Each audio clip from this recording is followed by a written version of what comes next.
এখন তো অনেকে ওয়াশরুম খুঁজবো, কয়েন ওয়াশরুম লাগতো না, এটা কি দুনিয়া পাইছো নাকি যে ফার্স্ট প্লেট খাইয়া খালি দূর ফারো খালি ওয়াশরুমও?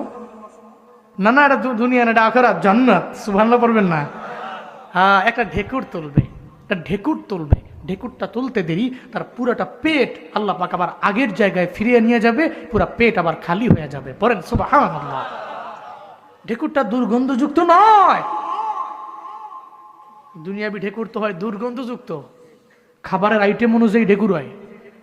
একজনে মূলা টুলা খাইয়া ইচ্ছা মতো মূলা তরকারি দিয়ে ভাত খাইছে, বেটা খাইয়া বন্ধু বান্ধবের সাথে আড্ডা দিতেছে আর মূলা খাইয়া এমন ঢেক মারছে, এক বন্ধু সর্দি আলাইছে। বেটা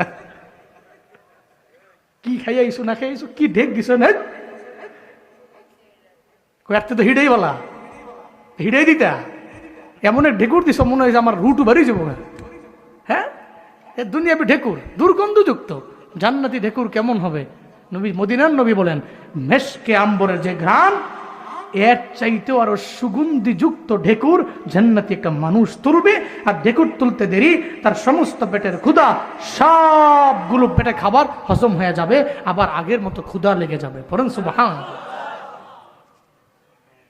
আল্লাহ ওই জান্নাতে যায়া জান্নাতি রুটি গুস্ত আর এই খাবার নেয়ামত সমস্ত কিছু যাতে আমরা পাই, সে তৌফিক আপনি দান করেন।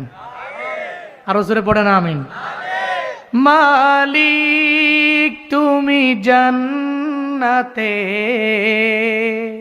তোমার পাশে আমার একটি ঘর বানিয়ে দিও, একটি ঘর বানিয়ে দিও। মালিক তুমি জান্নাতে, তোমার পাশে আমার একটি ঘর বানিয়ে দিও, একটি ঘর বানিয়ে দিও। সে বিভীষিকাময় মহাদিনে তোমার প্রতিবেশী করে নিও। মালিক তুমি জান্নাতে, তোমার পাশে আমার একটি ঘর বানিয়ে দিও, একটি ঘর